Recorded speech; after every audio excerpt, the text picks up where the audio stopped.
What is up, Postal Besties? It is your girl, Creole Barbie with USPS 5. If you're new to my channel, welcome. Hello, my name is Creole Barbie. I am a current USPS employee who works as a clerk at the plant. I make tons of videos pertaining to USPS as well as showcasing my actual experience while working for the Postal Service. Feel free to check out my USPS playlist where I give you guys a great deal of information as well as showcasing my journey as a postal worker at the plant.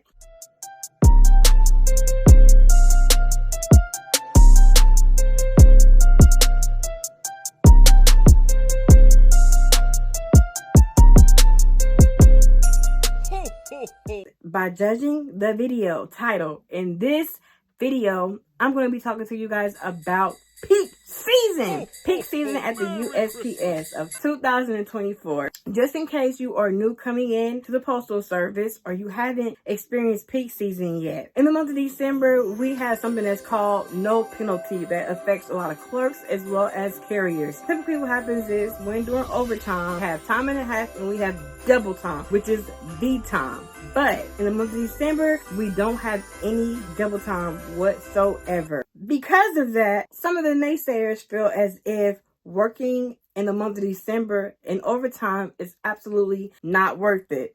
Now, keep in mind, I used to be one of those people as well that felt as if it wasn't worth it working in the month of December with extremely long hours if I wasn't getting any penalty pay. However, this year I have a different insight about working in the month of December, especially now that I'm on tour too, because your girl has been racking up some serious coins this year when working peak season. Now, keep in mind, I'm going to go ahead and give you guys the breakdown and the figures because that's something that we have to see exactly if it's worth it. This will help you decipher or determine for yourself if working peak season in the month of December with extreme amount of overtime is even worth it. One of the good things about working in the month of December is that we have no cap on our overtime for clerks, meaning on a normal overtime basis, we can't go over 20 hours a week in overtime. However, this month, we're able to go beyond our 20 hours. That is the upside. I'm going to go ahead now and get to the money portion so we can determine if it's worth it. As always, I'm going to use myself as an example with my wages. Now, keep in mind, for you, you're going to have to go ahead and figure out with your particular wages as well to see if it's worth it. Use this as a guide to be able to determine for yourself. Let's get into it. This is something that I do, all right? So in the month of December, I like to do is I work 5 12-hour shifts, okay? And I do that typically when there is penalty pay. I typically like to work between 4 and 5 day 12-hour shifts. Sometimes because there is penalty, I might just stick with a 4th day. It all depends on how I feel at that current moment. But in December, honey, working 5 days at a 12-hour shift is mandatory for myself. One thing we have to figure out is how much we make hourly, okay? If you don't know how to figure out how much you make hourly, here is a hitting tip for you, okay? You take your annual divided by 2, and that will give you your hourly. Thank me later. One of my veteran friends wanted me to actually mention that to you guys in the video because she feels as if there is a lot of newcomers that come in and can't determine how much they make hourly. So that's number 1. Now, number 2 will be determine how much you make times and a half from your hourly pay. When you determine how much you make at times and a half out your hourly rate, then you're going to see exactly how many hours you do times whatever days a week you're doing it at, okay? This is what I come up with when I do my 5 day at 12 hours at the income I make. All right. So here it is. We're going to do 43.50 times 4. All right. So if I work 4 hours extra, that's $174. Okay.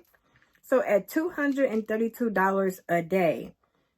So we're going to add $232 plus $174. That is $406 a day I will make if I work 12 hours a day at time and a half rates, okay? So you do your 406 times 5. That's $2,030 if you were to work 5 12-hour days at your time and a half rate. So that's what I go by. Now, if I wanted to work an additional 6-day, okay? Now, if I work a 6-day, that's at $43 an hour times 8. That's $348 if I were to work an additional 6-day. A lot of times, if I am working a 6-day, what I like to do is go ahead and make my 6-day a 12-hour day as well. So I'll be working 6 12-hour days, okay? 406 times 6 is $2,436. That's how much I would make a week if I were to work 6 12-hour days during peak season. Now, yes, that means that you would have to dedicate a lot of times at the post office when working. However, it's just a quick little method and way to get additional income when working this holiday season. For me, it has to be worth it if I work the more hours, if I'm not working penalty. Now, I'm going to show you guys how much we make with penalty pay, okay? So let's jump into that portion. Now, $58 is how much we actually make when we do double time. That's $116. So $232 plus 87 plus $58. That's $435 a day with double time, okay? So 435 times 5 is $2,175 you'll make a week with penalty pay. So basically, you have to work more days than you would normally to get this type of money.